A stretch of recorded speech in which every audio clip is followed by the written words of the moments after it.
Why was everyone laughing? That was the first thought in her head as she adjusted the sling, feeling the worn leather bite into her shoulder, the familiar ache that had become almost comforting. The sound rolled across the concrete firing line, the rough, knowing laughter of men who thought they had already measured her, weighed her, and dismissed her. "God, what in the world is that cobbled-together setup?"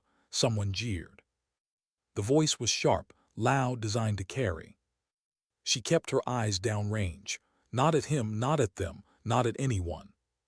The voice pressed harder, this time belonging to Staff Sergeant himself, the instructor, the one the others all mirrored like shadows. "Did you pull that rifle out of a surplus catalog, Sergeant?" The group laughed harder, a ripple of noise, smug and certain. Her hands stayed still, calm. They rested against the chassis of the rifle in a way that looked almost casual but wasn't. She knew where every scar in that metal came from. She had cleaned it, repaired it, breathed life back into it more times than she could count. Each scrape was a story, a memory, a weight. But the others didn't see that. To them, she was just another student on firing point 4. Just another body here to prove herself in the gauntlet had designed to break egos and expose weakness. To them, her rifle looked like a museum piece. To them, her silence looked like fear. She heard the words, she felt the burn of their mockery, but she didn't answer. Not yet. Silence is a choice, a weapon, one most people never learn to wield. Up in the tower above the range, the old man leaned forward. His binoculars traced not the rifle, not the scope, but her hands. The guest instructor had been invited for the week, a retired command sergeant major named. The kind of man whose name carried weight even when spoken quietly in the farthest corners of any barracks. He saw what they did not. The fingers that curled against the stock, they didn't twitch. They didn't fumble. They rested with the subtle poise of memory, the kind of memory that only comes from repetition, from hours no one else had seen. He saw the chest rise and fall with slow, measured discipline. Not the shallow breath of nerves, but the rhythm of someone who had faced harder things than laughter. He saw legacy. And it hit him with a weight of recognition, so strong that his hands went still. On the ground, kept pressing, his voice growing smug. He was putting on a show like he always did, feeding the group the lines they wanted to hear, lecturing about standardization, about proven methods, about how amateur modifications could cost lives. He was so certain of himself, certain of the manuals he memorized, the rules he clung to.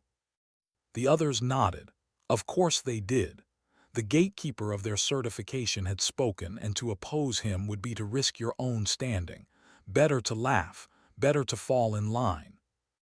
They didn't see that her sling wasn't random, that her optic wasn't clumsy, that every so-called flaw had a reason forged not in books, but in places they had only read about in news clippings. But she knew and knew. The silence stretched. She didn't defend herself. She didn't argue. She didn't try to explain. That was the difference between her and them. Explaining yourself to people determined not to listen is just another kind of surrender. Her pulse stayed calm. The range echoed with arrogance, and she let him fill it. She let him own it. Because the thing about silence, the thing they hadn't learned, is that it waits. And when it finally speaks, it's louder than anything else in the room. The gauntlet loomed ahead. 5 targets, 200 meters to 700, random sequence, barricade position, 90 seconds, and the final shot, an 850-meter cold bore, half-size silhouette, in crosswind. It wasn't just hard, it was a masterpiece of cruelty. She adjusted the sling once more, the leather creaking softly. She felt the weight of her rifle settle into her body the way it always did, like an extension of her. Not separate, not foreign, a limb she could trust more than her own voice. "Let's see it then," called, his smirk so wide she didn't need to look to see it. The timer beeped. Her world narrowed. Her rifle rose, and everything else, the voices, the mockery, the doubts, fell away. The first shot cracked. Steel rang at 300 meters, a clean, centered hit. She was already moving, her body flowing into the transition, her sling pulling tight in a way none of them understood until now. It locked her rifle into a stability that looked impossible, like she had carved the barricade into an anchor point. The optic, mounted forward, gave her the field of view she needed. Before the rifle even settled, her eyes were already on the next target. Bolt breath trigger. Again Steele sang. The laughter had stopped now. The men who had jeered a moment ago leaned forward, eyes wide, watching something they didn't have a word for. Again and again, each shot a rhythm, a heartbeat of perfect economy. Her rifle didn't stutter. Her body didn't hesitate. She wasn't fast in the way expected, frantic, rushing. She was fast in a way that looked like water flowing down a slope, unstoppable, inevitable. 70 seconds in, one target left. The silhouette at 850. The wind shifted, dragging across the range like a cruel joke, even straightened a little. This was the wall that broke everyone. She didn't rush. Her breath drew in slow. Her chest rose, then fell. Her eyes, calm until now, hardened. A glint of something sharp broke through the stillness. Her fingers touched the windage knob. One click, just one. And she waited. 2 seconds stretched into forever. Then the shot broke. The silence after was absolute. Even the wind seemed to pause, waiting. For 2 heartbeats, nothing. Then the clear, sharp ring of steel at 850 meters. Perfect center. The sound echoed back across the range like a verdict. 78 seconds, a flawless run. She lowered the rifle, cleared it. No celebration, no smile, no gloating, just discipline. Jaw hung open. His smirk was gone. His voice, once so loud, was gone too. He whispered instead, barely audible. "That's not possible." From the tower moved. His boots clanged against the metal steps, each sound louder than the shot had been. He descended slowly, binoculars swinging against his chest, his eyes never leaving her. The group stood frozen, like caught in the act. He stopped beside her, gaze fixed on the rifle she cradled. His voice was low, steady, but it carried across the silent range. "That sling setup." He paused. "I haven't seen that since Province." The words landed like a weight. The men shifted uneasily, not understanding, but knowing enough to recognize reverence when they heard it. "That's a Ranger modification," continued. "You don't learn it in a manual. You don't learn it in a classroom. You learn it from the man who invented it." His eyes dropped to her name tape. Morgan.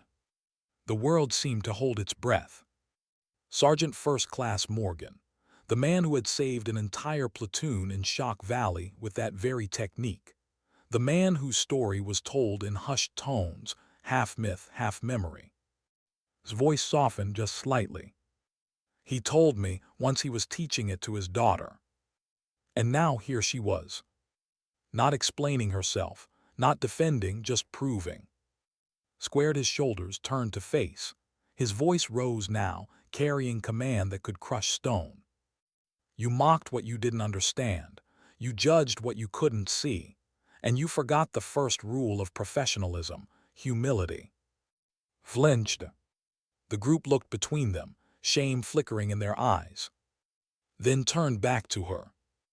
And the most respected man on that range, maybe on any range, rendered her a slow, deliberate salute. Not as a superior to a subordinate, but as one quiet professional to another. The air seemed to tremble.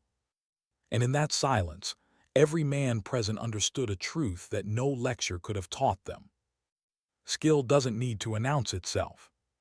Respect doesn't need to be demanded. Sometimes dignity doesn't speak. It simply acts. Why didn't she smile? That was the question burning in every head on the line as the echo of salute faded. Most soldiers, after such a flawless run, after public vindication, after humiliation turned into reverence, would have cracked just a little. A grin, a smirk, a subtle flicker of pride. But she didn't. Sergeant Morgan stood steady, the rifle resting against her side, her face unreadable. Calm, too calm, like the entire gauntlet had been nothing more than a drill she had run 1,000 times in her head. The others whispered now, but not in laughter. Their voices carried awe, confusion, the kind of hushed tones people use in the presence of something they don't quite understand. But she heard none of it, because her father's voice was louder. Don't let them see you crack, kid. Don't let them measure you by your reactions. Let them measure you by your results. She remembered the words like they had been said yesterday. A gravelly voice, spoken in the fading light of a campfire years ago, when she was barely old enough to hold the rifle steady. Her father's massive hands had guided hers, adjusting her grip, pressing her shoulder into the stock until the recoil became something she could absorb instead of fear. Anyone can talk, Morgan. The world's full of loud voices. But skill is quiet. It doesn't need a microphone. He had been right. He was always right. But being right hadn't saved him. She shoved the thought away before it could finish. The other students were dispersing now, voices still buzzing, still processing. Lingered, but his bluster was gone, his jaw still tight from his words. He didn't look at her. Couldn't. She cleaned her rifle methodically, her hands working with the precision of ritual. Every pass of the rag over the steel was slow, deliberate, almost reverent. She didn't notice watching her again from a few steps away, his arms crossed, his eyes narrowed as though he were studying more than just her technique. He wasn't looking at the rifle anymore. He was looking at the silence around her. Finally he spoke, his voice quieter now, not for the crowd, for her. Your old man would been proud. Her hands froze, just for a second, just long enough for him to notice. She didn't answer, didn't trust her voice to hold steady. Instead, she set the rifle down, locked the bolt back, and turned toward the racks. Her boots crunched softly on the gravel. Her spine stayed perfectly straight. Behind her exhaled slowly. He had seen it before, that sharp inhale when a scar is pressed, that silence that isn't calm but control.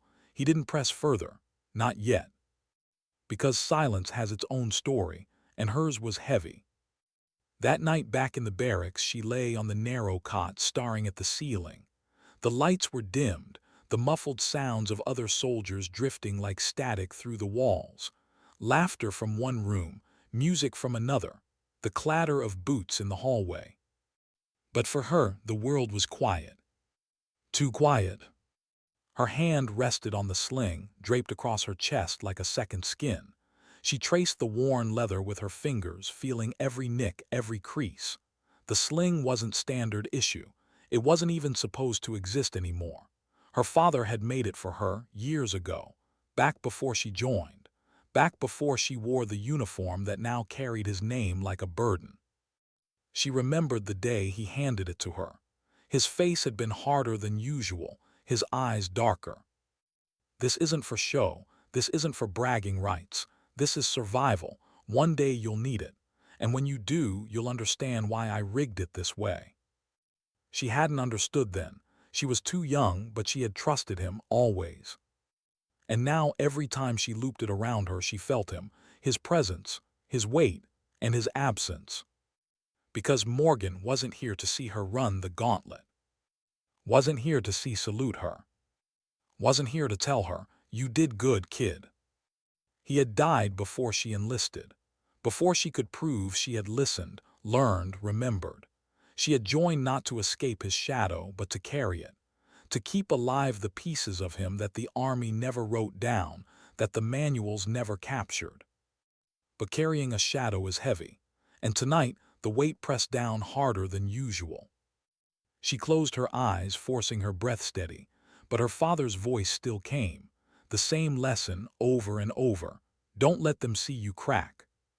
So she didn't, not during the gauntlet, not during the salute, not now lying alone in the dark. But cracks have a way of spreading in silence.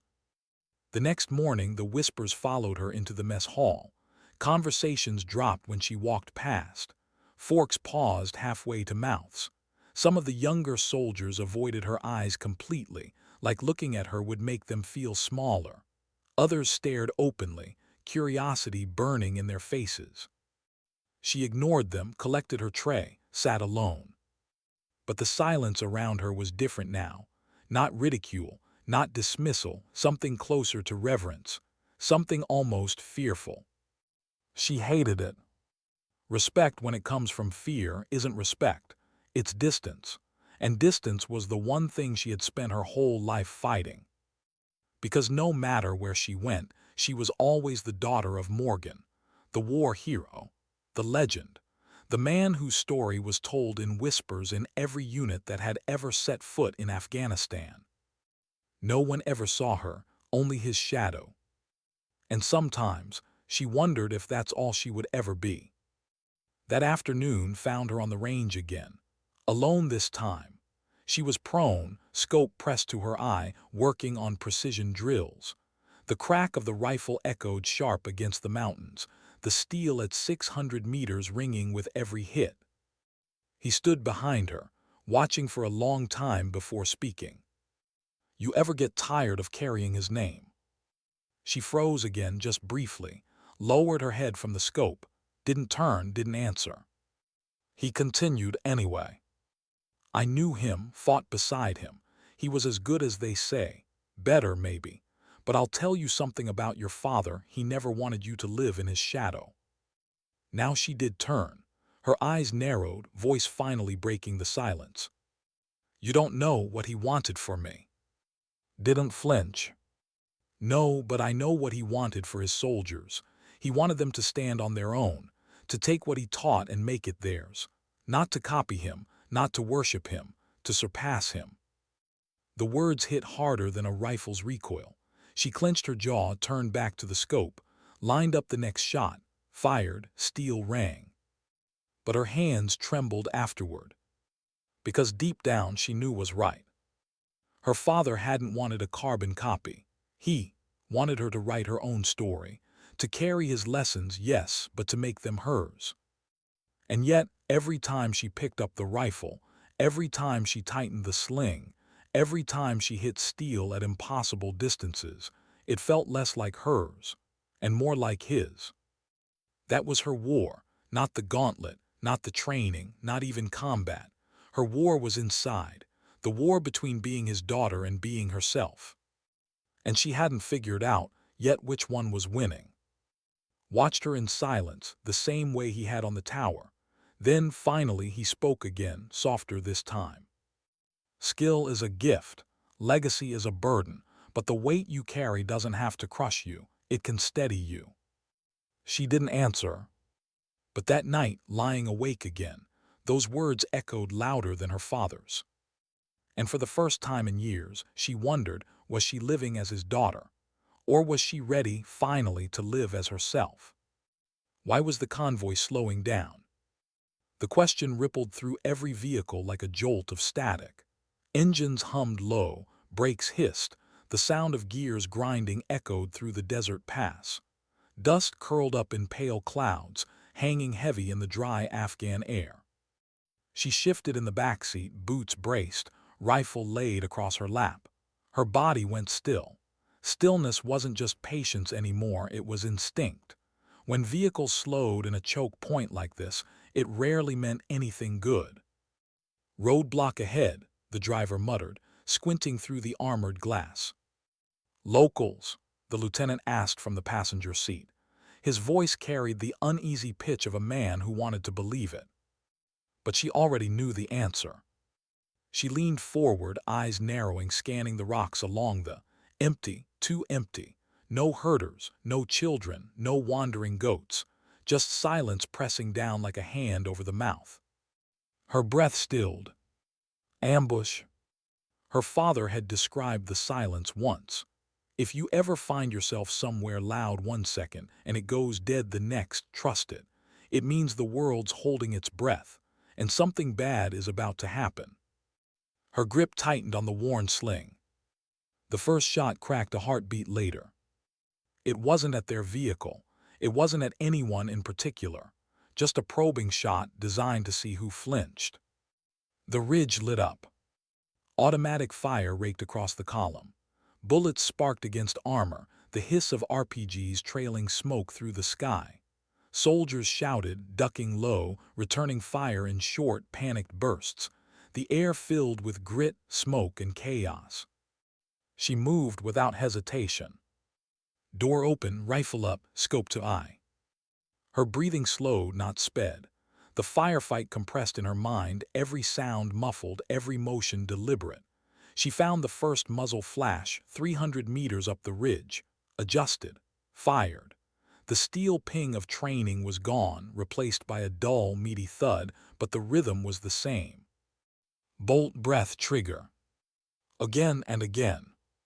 Her sling locked her body steady against the uneven terrain, just as it had on the gauntlet. The forward-mounted optic widened her field of view, letting her see patterns others missed. The enemy fighters weren't random. They were probing the convoy, looking for a weak link. Her link wasn't weak. "Who the hell is that?" a private hissed beside her, watching shot after shot find its mark. But she didn't answer, didn't hear him.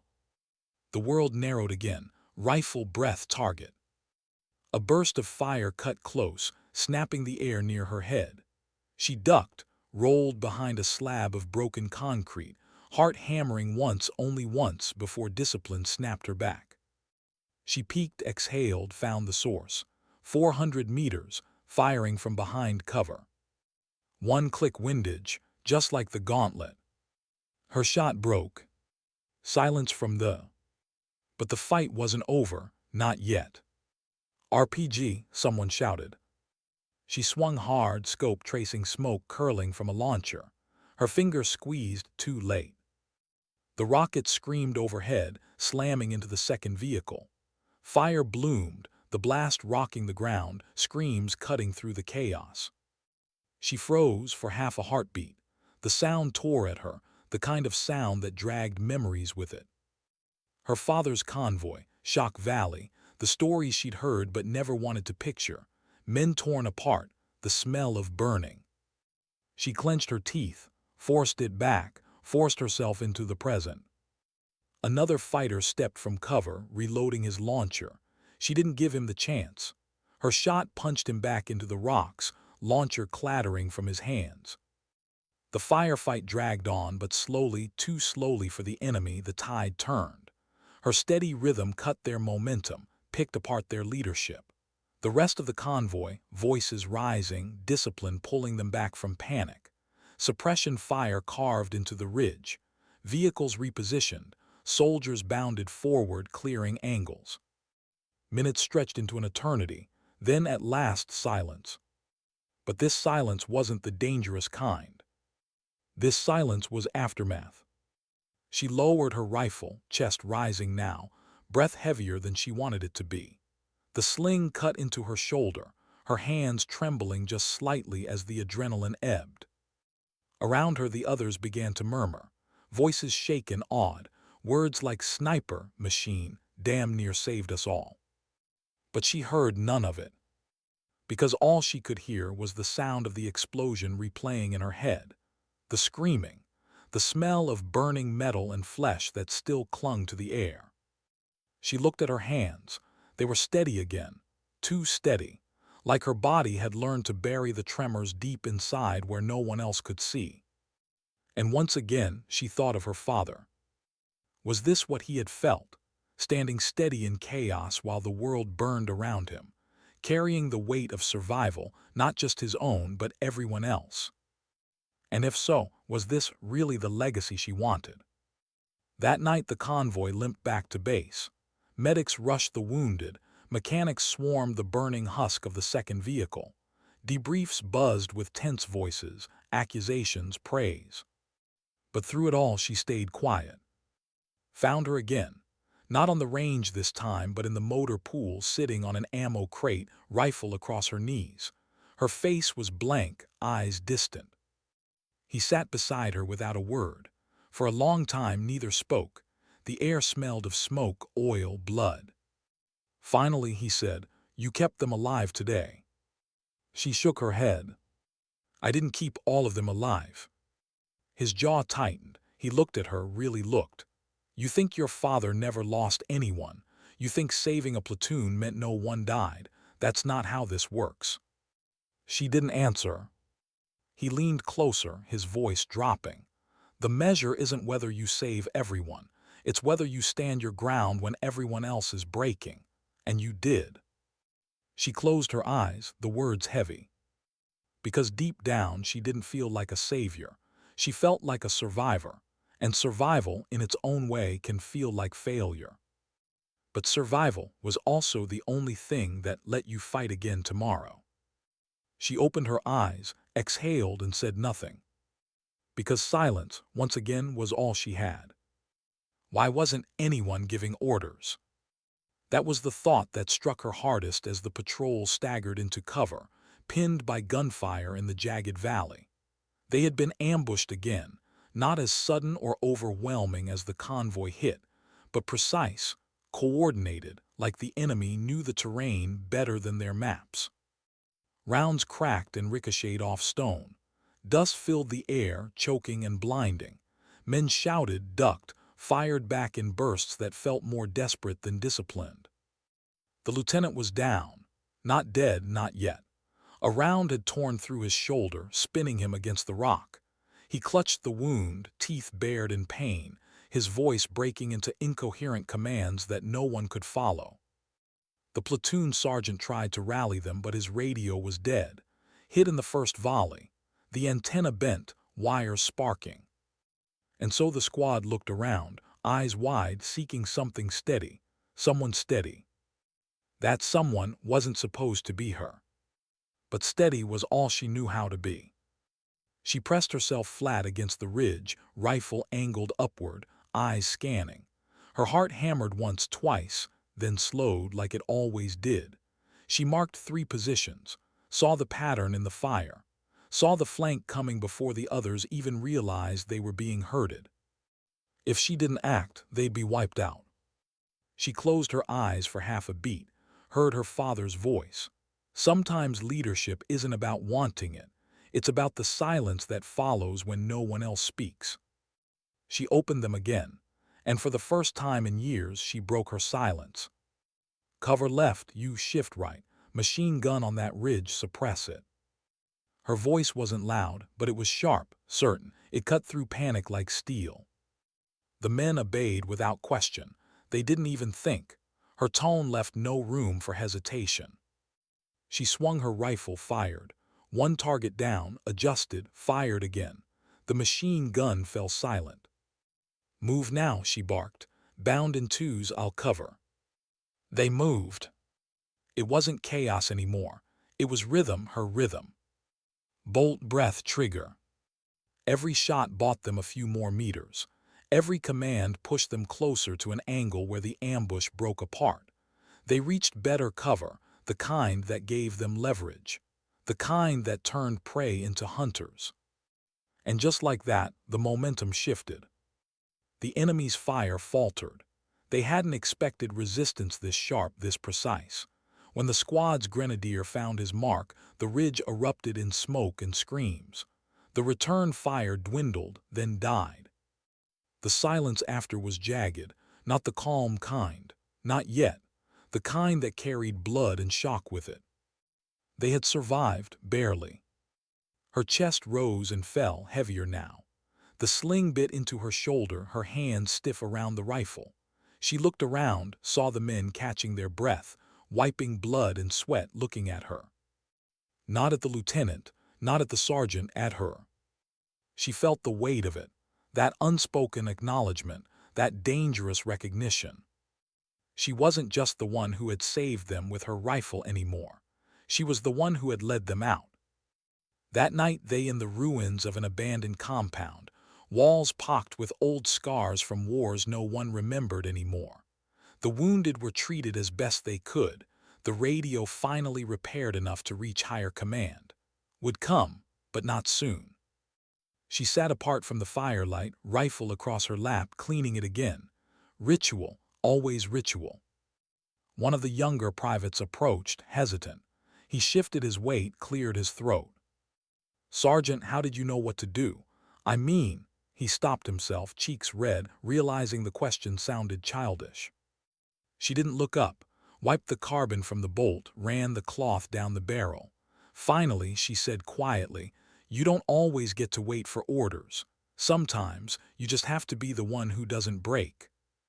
He nodded, not sure he fully understood, but sensing the truth in it. He lingered for a moment longer, then left her to her silence. Words from weeks ago echoed in her head. Skill is a gift, legacy is a burden. She wondered if this was what he meant. That skill wasn't enough, not anymore. Now the burden was growing heavier. The burden of eyes looking at her not just as a shooter, but as something more. Her father's shadow pressed closer in her mind. He had led. He had carried men through hell. And now she was walking the same path whether she wanted it or not. The next morning, at first light, the squad moved out again.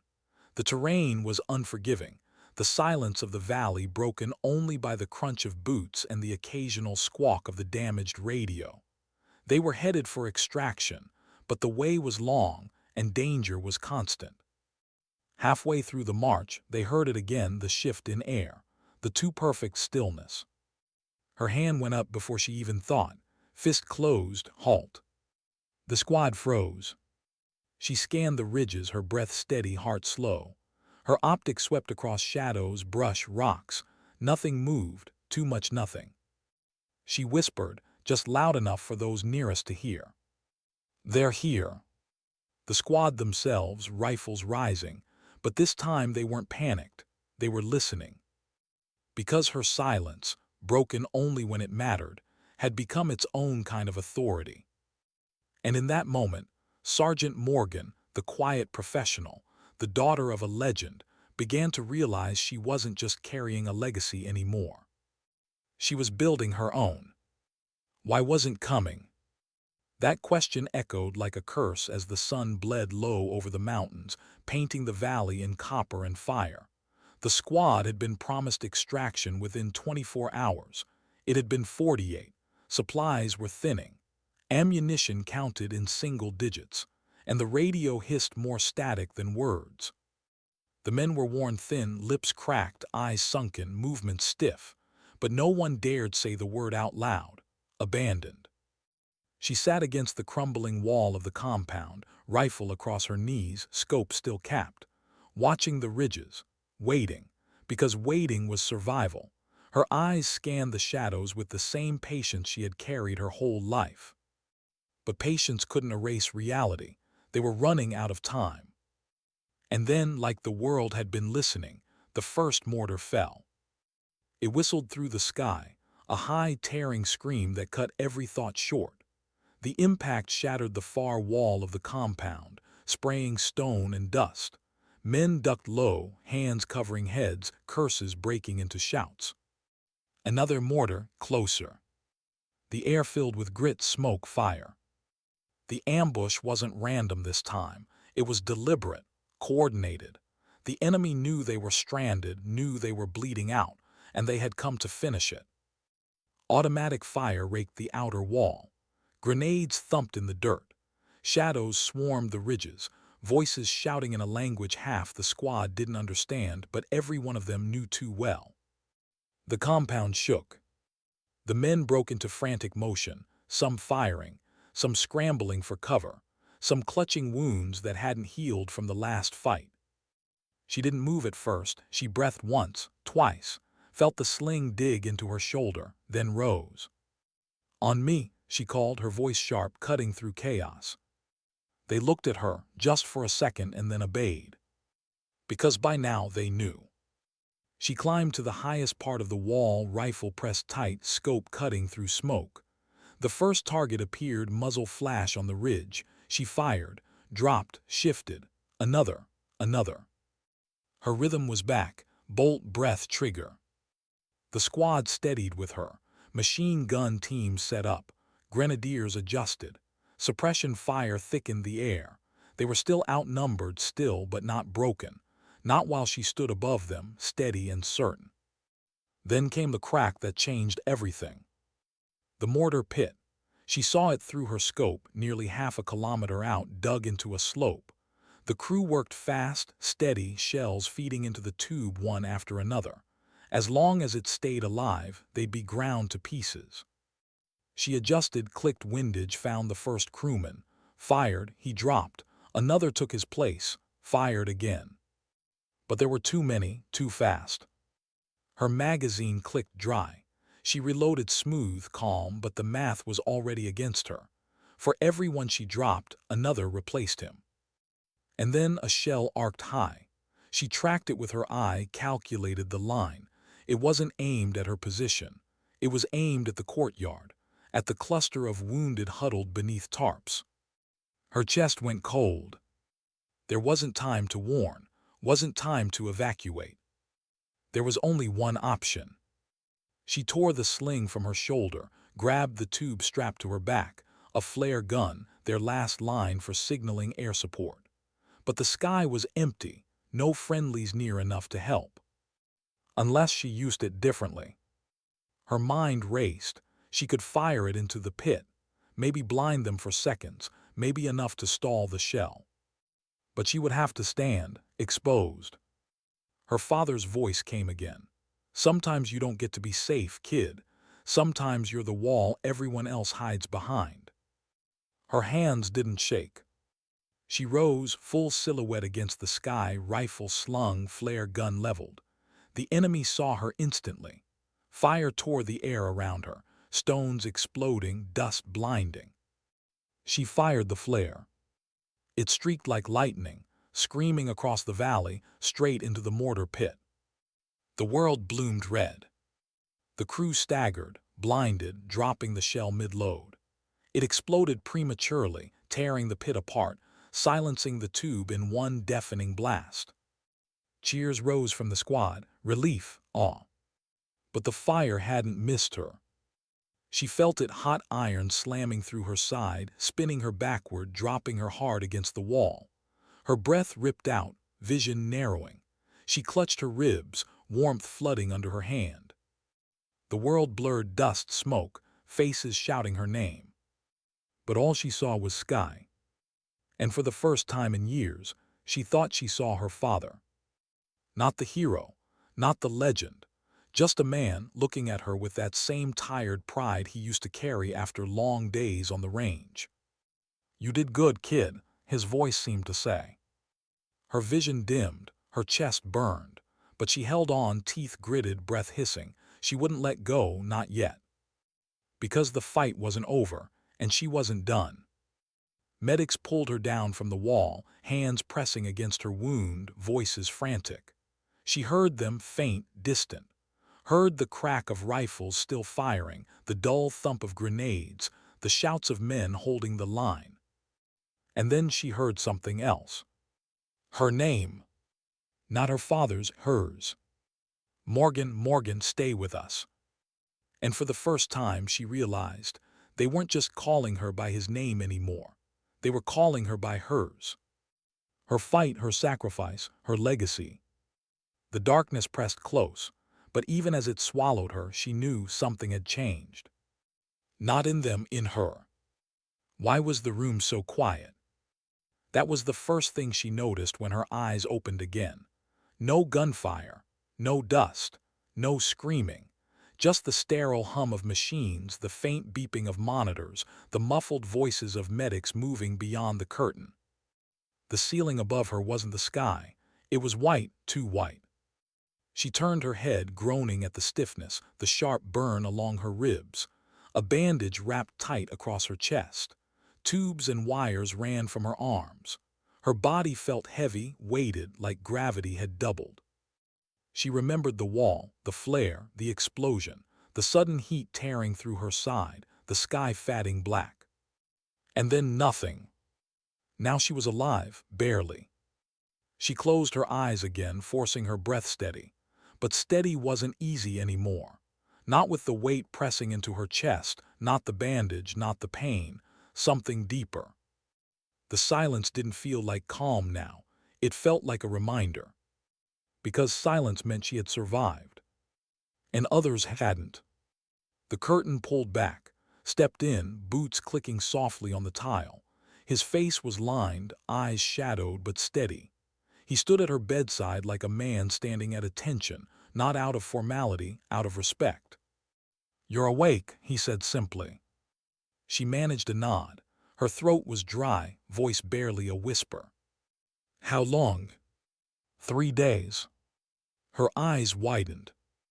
"Patrol brought you in after the fight. Medics patched you as best they could in the field. You almost didn't make it." He paused, studying her. "But you did." She looked away, eyes tracing the IV bag, the slow drip of saline. He didn't fill the silence. He let it hang, heavy but unbroken. Finally she whispered, "How many?" He knew what she meant. His jaw clenched. 3 KIA, 4 wounded, everyone else made it. She shut her eyes. Her hand curled weakly against the blanket. The weight pressed harder. "They should made it," she whispered. Leaned closer, his voice low, steady. "They made it because of you. That mortar pit would torn the whole squad apart. You stopped it." Her chest rose sharp, a stifled sob she refused to let out. She bit it down, forcing her breathing calm again. But saw the flicker in her face, the crack in her silence. He softened. "Listen to me, Morgan. You can't carry every death, not and stay whole. Your father learned that the hard way. I saw it eat at him. Don't let it eat you." She opened her eyes, meeting his for the first time.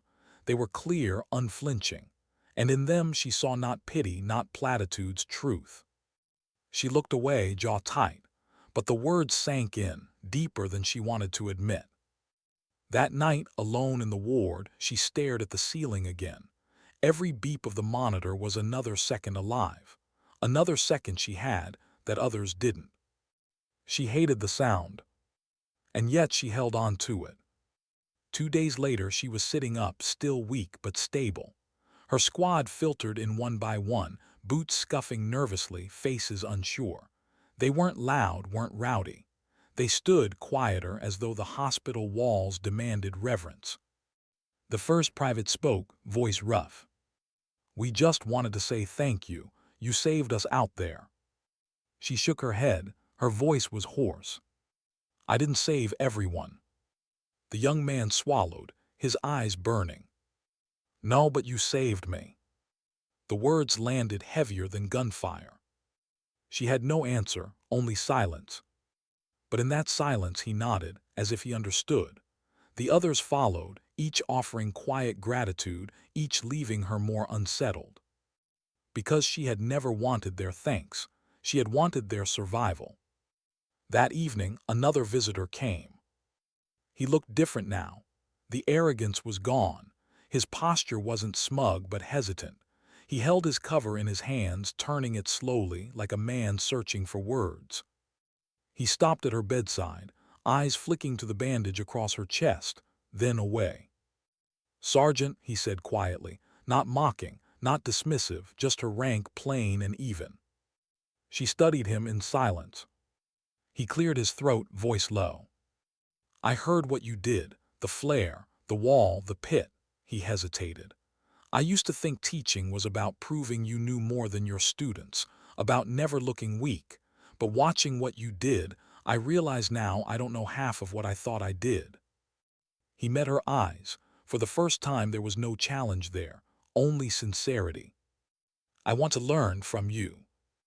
Her brow furrowed. She almost laughed, but the pain in her ribs stopped her. She exhaled slowly.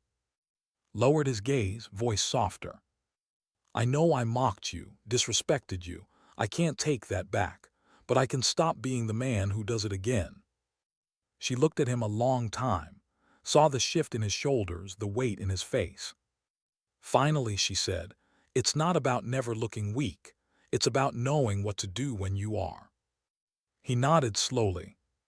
"Then teach me." She leaned back against the pillow, closing her eyes. Her silence stretched, not sharp now but tired. Finally she whispered, "Watch, listen, don't speak unless it matters. That's the first lesson." He nodded again, and this time her silence wasn't dismissal, it was invitation. When he left, she exhaled, chest heavy but lighter somehow. For the first time, she began to believe's words. Maybe her father's legacy wasn't meant to trap her. Maybe it was meant to steady her. And maybe, just maybe, it was time to stop being only his daughter and start being herself. Why did they all stop talking when she walked in?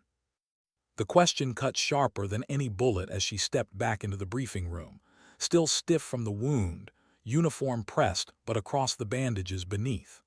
Her boots echoed against the concrete floor, each sound dragging silence in its wake.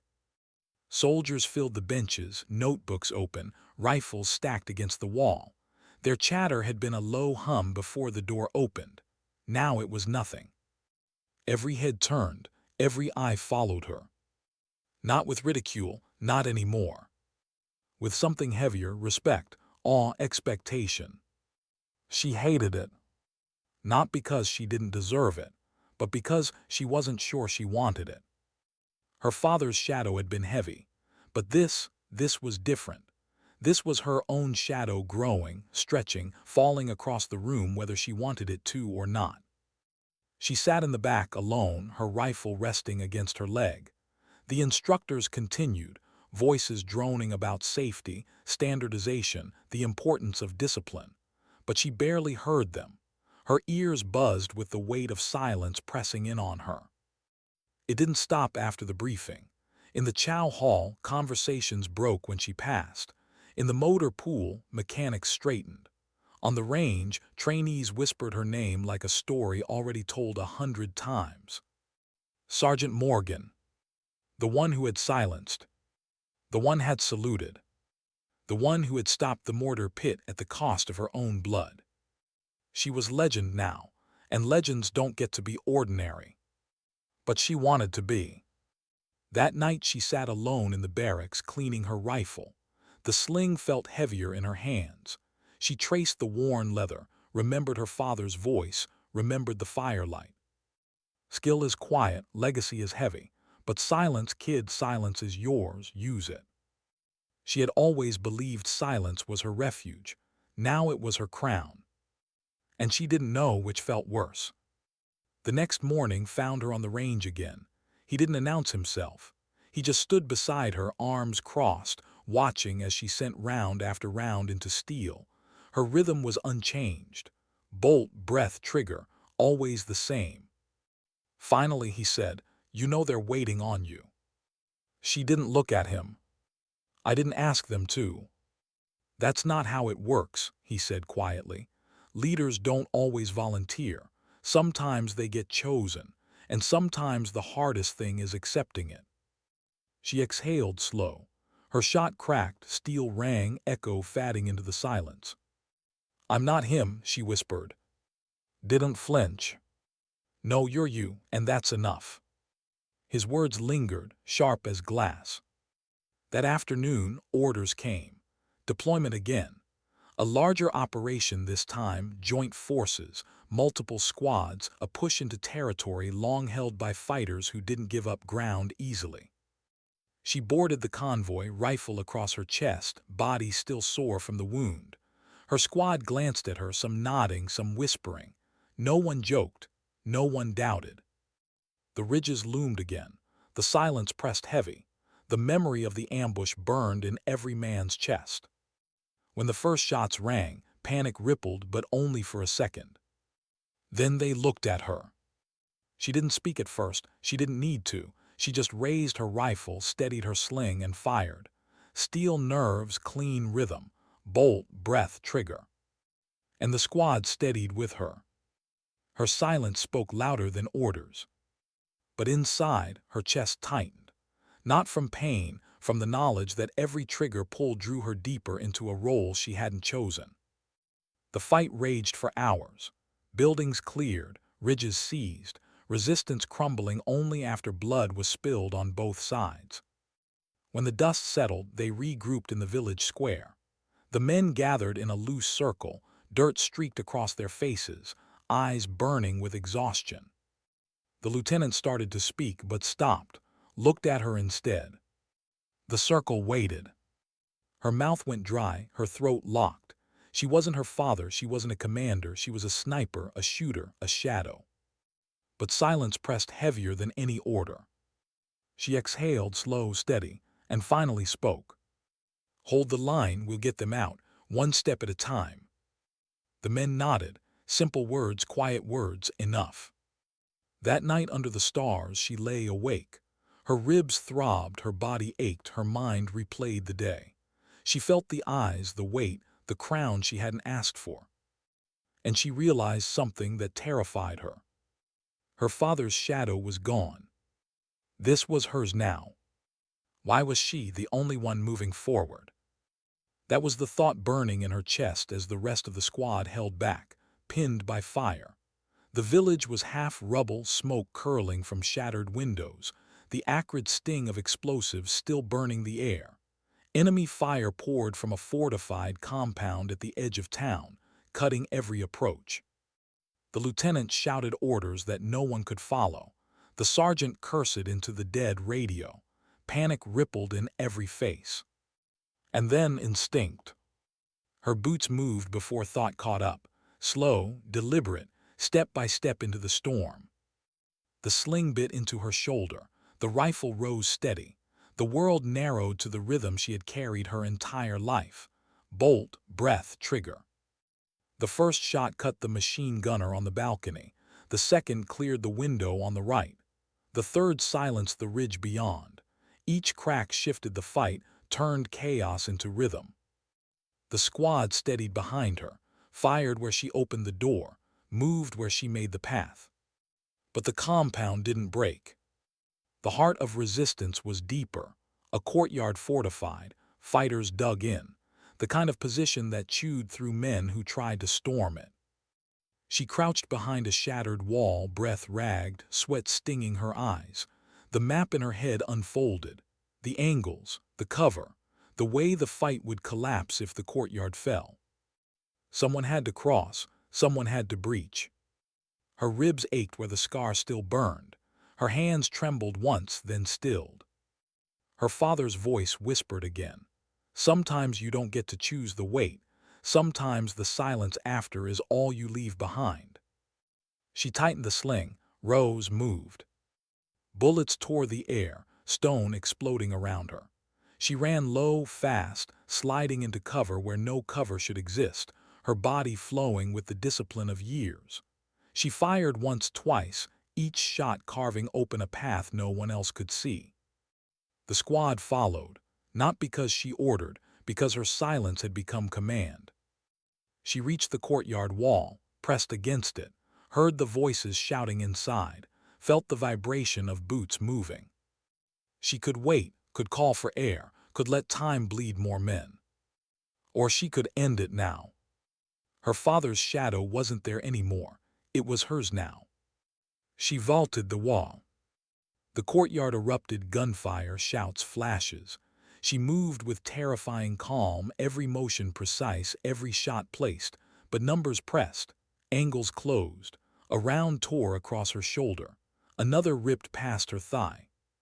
She stumbled but steadied, fired again, dropped another.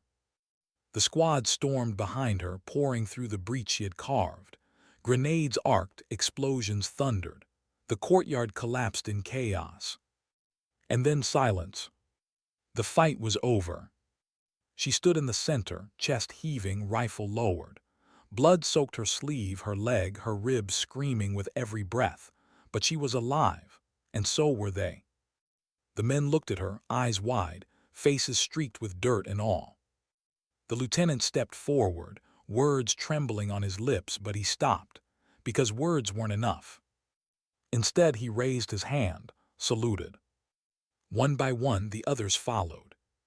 She didn't move, didn't return it. She wasn't their officer. She wasn't their commander. She was just Morgan. And that was enough. Later, back at base, her name spread faster than any radio signal. The compound fight became story, then legend. Trainees whispered about it the way they whispered about her gauntlet run. Instructors pointed to her target sheets as lessons, told her story to new classes, his voice carrying humility instead of arrogance. But she didn't tell it. She sat alone, cleaning her rifle, tracing the worn sling with careful hands. Her father's voice no longer echoed, it was hers now, her silence, her story. Legacy wasn't a shadow anymore, it was the standard she had set. And she understood, finally, the truth she had been running from since the beginning. Dignity doesn't shout. Respect doesn't demand. Legacy doesn't speak. It simply acts.